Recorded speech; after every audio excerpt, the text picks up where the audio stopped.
Second day, a little more jam today. Still not quite full, season type, but a little more jam today in the games. Yeah, no, exactly. Pace was up, the physicality was up, the intensity was up in my mind. So it was good. I thought all the guys brought it today, a little bit more chippy style to everything. So no, it was good. It was exciting today, and certainly a step up from yesterday for sure. Not that I want to say it's a surprise, but the three big guys from this year's draft, Martin, Tomasino, and Constantino, tend to be more, I don't want to say more competitive. How do I word this? They don't look 16 years old. They certainly don't. And honestly, it's been extremely exciting, for myself and for our staff to watch these guys.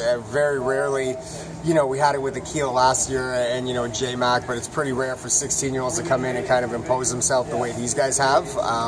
So it's been extremely exciting. I continue to say specifically the first two-round guys, they're dominating certain situations as 16-year-olds, which is unheard of. And then Ian Martin's been just fantastic, and really a number of the later draft picks as well have done a great job. So it's been extremely exciting to watch. That said, does that make tomorrow night the actual game more important, because now they're not going to get those opportunities against maybe what we would call a junior B type player? 100%. No, and tomorrow night, honestly, it's gonna be an exciting game. I think it'll be extremely competitive. Really, we're gonna have some tough decisions to make for sure. Obviously, not a ton of openings on our roster this year, and there's been a lot of guys who, have been pretty impressive and have shown us quite a lot. So tomorrow night, the competition will ramp up, and it should be exciting, but also makes our job a bit tougher for sure.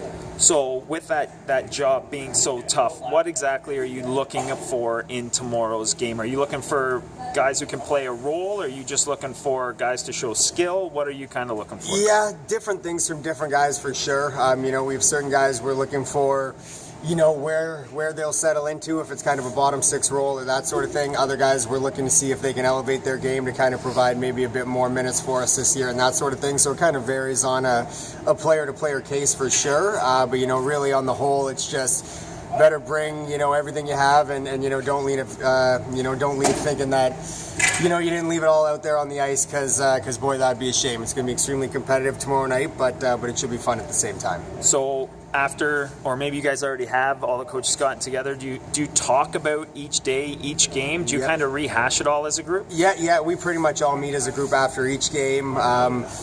So we've gotten, a pretty good read on it now. Obviously, a couple questions still. We've got 2 rounds of cuts in the morning, then the big black and white game, and another round of cuts then. So, a couple more questions to figure out ahead of the black and white game, and then those will be the real tough decisions, kind of getting from 40 down to below 30, after the game tomorrow night will be tough, because certainly there's not a ton separating some of these guys. So it's becoming a challenging situation, which, again, is a good problem to have, but not easy to deal with for sure.